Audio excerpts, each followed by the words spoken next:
नमस्कार दोस्तों, मेरा नाम है अंशुमन नायक और आप सभी का बहुत बहुत स्वागत है इंडियन डिफेंस न्यूज के डिफेंस टॉक सीरीज में, जहां पर हम रोज नए नए डिफेंस अपडेट्स के बारे में बात करते हैं। तो चलिए देर न करते हुए आज की वीडियो शुरू करते हैं।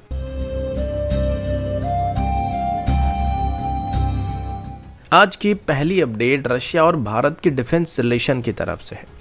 रिपोर्ट्स के मुताबिक रशिया की तरफ से अभी भारत को सिर्फ एक बायर के रूप में नहीं बल्कि एक मैन्युफैक्चरिंग और एक्सपोर्ट हब के रूप में देखा जा रहा है। पहले से ही रशिया की तरफ से अपने advance Su-57E stealth fighter jet को भारत को ऑफर किया गया था और अभी एक टेक्निकल टीम को भारत भेजने का भी प्लान किया जा रहा है, जो कि Su-57 की लोकल मैन्युफैक्चरिंग को लेकर डीप इवैल्यूएशन करने वाले हैं।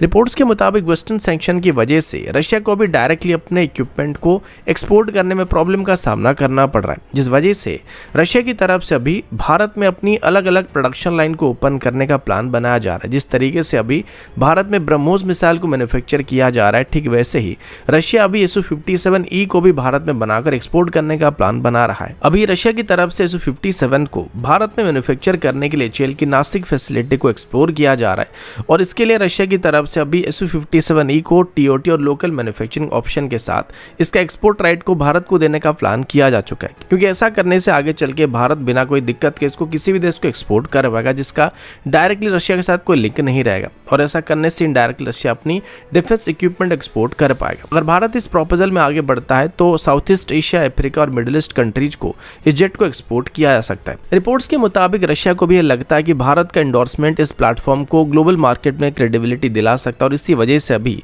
बार बार रशिया की तरफ से Su-57E को भारत में लोकली मैन्युफैक्चर करने के लिए पुश किया जा रहा है। अगला अपडेट भारत की एयर डिफेंस कैपेबिलिटीज को लेकर है और अभी हम खास करके भारत की एंटी स्टेल्थ कैपेबिलिटीज के बारे में बात करने वाले हैं। रिपोर्ट्स के मुताबिक electronics and radar development establishment यानी LRD और भारत इलेक्ट्रॉनिक्स लिमिटेड यानी VL की तरफ से साथ मिलकर भारत का पहला इंडिजिनस VHF रडार को अपग्रेड कर दिया गया। ये रडार स्पेशली 5th जनरेशन और 6th जनरेशन स्टैंडर्ड की स्टेल्थ एयरक्राफ्ट को डिटेक्ट करने के लिए डिजाइन किया गया है।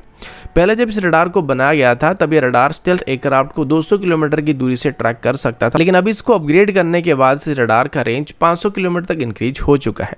ये रडार VHF बैंड यानी 30 से 300 मेगाहर्ट्ज की फ्रीक्वेंसी रेंज में ऑपरेट करने वाला है, जिसमें स्टेल्थ फाइटर जेट को आइडेंटिफाई करना बाकी किसी भी रडार के मुकाबले कंपैरेटिवली काफी आसान होता है।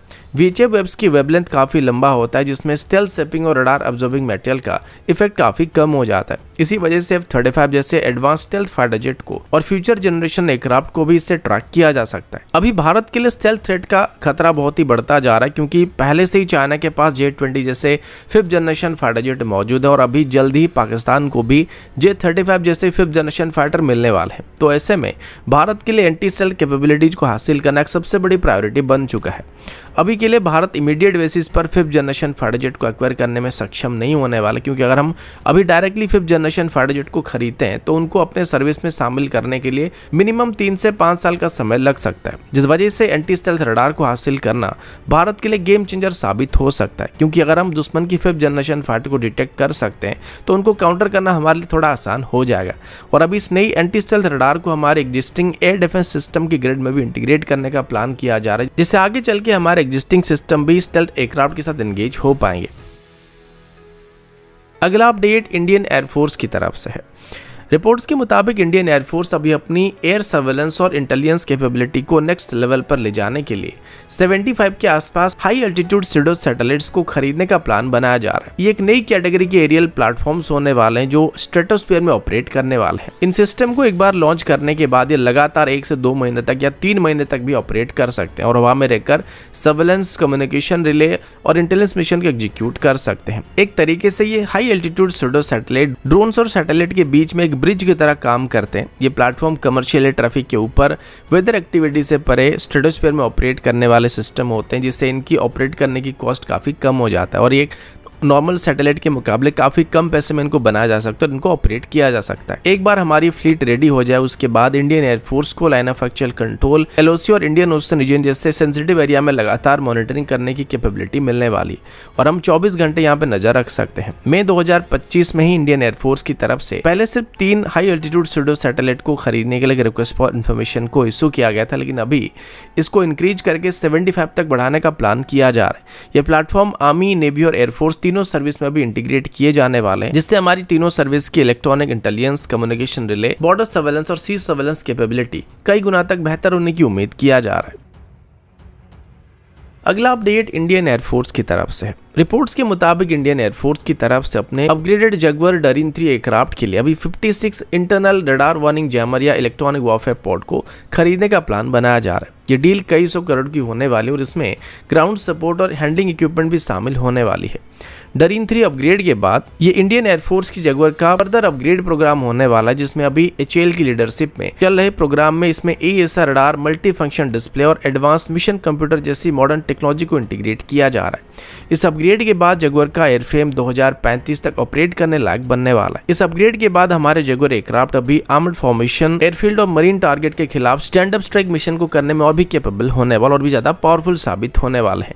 लेकिन इस प्लेटफॉर्म को नेक्स्ट जनरेशन एयरबॉर्न थ्रेट से बचाने के लिए अभी एक रोबस्ट इलेक्ट्रॉनिक वॉरफेयर सिस्टम या ECM सिस्टम की जरूरत पड़ने वाली है, जिसके लिए अभी रडार जैमिंग पॉड को खरीदने का फैसला किया जा रहा है। इस प्रोक्योरमेंट में ग्राउंड सपोर्ट इक्विपमेंट भी शामिल होने वाली है और ट्रायल के दौरान इन पॉड को सिमुलेटेड कॉम्बैट कंडीशन में भी सबसे पहले टेस्ट करने का फैसला किया गया है, जहां इनकी परफॉर्मेंस को एडवांस रडार के खिलाफ टेस्ट किया जाने वाला। और अगर सभी टेस्ट सक्सेसफुल होते हैं तो आगे चल के ये पॉड DRDO के DJAG इलेक्ट्रॉनिक वॉरफेयर सूट के साथ कंबाइन करके ऑपरेट किया जाने वाला है, जिसमें radar warning receiver, electronic support measure और ECM सिस्टम मौजूद होने वाली है। इसके अलावा अगर इन जैमर को Su-30 MKI फाइटर जेट की हाई बैंड जैमर के साथ भी कंबाइन करके डिप्लॉय किया जाता है तो हमारी बैटलफील्ड सर्वाइबिलिटी को और भी बेहतर बनाया जा सकता है। अगला अपडेट भारत और रशिया के डिफेंस कोऑपरेशन की तरफ से है। रिपोर्ट्स के मुताबिक रशिया और भारत के बीच अभी K-2260 लाइट यूटिलिटी हेलीकॉप्टर के लोकल प्रोडक्शन को लेकर एक बार फिर से डिस्कशन को रिज्यूम करने का प्लान किया जा रहा है। इसको लेकर दिसंबर 2025 में रशिया के प्रेसिडेंट व्लादिमीर पुतिन के भारत विजिट के दौरान डिटेल डिस्कशन होने की उम्मीद किया जा रहा है। सबसे बड़ी बात यह कि अब इस हेलीकॉप्टर में रशिया की तरफ से अपनी डोमेस्टिकली डेवलप किए गए VK-650V टर्बोसेप्ट इंजन का इस्तेमाल किया जाने वाला है, जबकि पहले इसमें फ्रेंच ओरिजिन सफरान के इंजन का इस्तेमाल किया जा रहा था। लेकिन यूरोपियन यूनियन की सैंक्शन के कारण फ्रेंच ओरिजिन इंजन को लेकर काफी सारे इश्यूज सामने आ रहे थे और इनकी सप्लाई चेन को लेकर रशिया को काफी सारे प्रॉब्लम फेस करने पड़ रहे थे और टेक्नोलॉजी ट्रांसफर को लेकर भी कई प्रॉब्लम फेस करने पड़ रहे थे। इसी वजह से डील आगे नहीं बढ़ पा रहा था। लेकिन अभी रशिया की डोमेस्टिक इंजन को ऑफर करने की वजह से TOT के लेके कोई भी इशू सामने नहीं आने वाला है। 2015 में भारत और रशिया के बीच एक इंटर गवर्नमेंटल एग्रीमेंट को साइन किया गया था, जिसमें 200 K-2260 हेलीकॉप्टर का जॉइंट प्रोडक्शन का प्लान किया गया था। प्लान के मुताबिक 200 में से पहले 60 हेलीकॉप्टर को रशिया में बनाए जाने वाले थे और उनको डायरेक्टली भारत को डिलीवर किया जाने वाला था और बाकी 140 हेलीकॉप्टर को HAL की टुमाकुरू फैसिलिटी में बनाया जाने वाला था। और इन हेलीकॉप्टर को mainly reconnaissance, medical evacuation, troop transportation mission के लिए इस्तेमाल किया जाने वाला था, जो कि हमारी पुराने हो रहे चीता और चेतक जैसे हेलीकॉप्टर को रिप्लेस करने वाले थे। अभी रशिया की तरफ से अपने ऑफर में K-2260 हेलीकॉप्टर के साथ साथ इसकी VK-650V इंजन को भी TOT और लोकल प्रोडक्शन के साथ भारत को ऑफर किया जाने वाला है। इस इंजन में FADEC यानी कि full authorated digital engine control system मौजूद होने वाला है, जो कि बेहतर फ्यूल एफिशिएंसी और सेफ्टी को प्रोवाइड करने वाला है। और रशिया का कहना है कि ये इंजन हिमालयन रीजन में भी बिना कोई दिक्कत के ऑपरेट करने वाला है, जो कि भारत की सभी जरूरतों को पूरा करने में सक्षम होने वाला है। तो दोस्तों अभी के लिए इतना ही, मिलता हूँ आपसे अगले वीडियो में। तब तक के लिए जय हिंद, वंदे मातरम।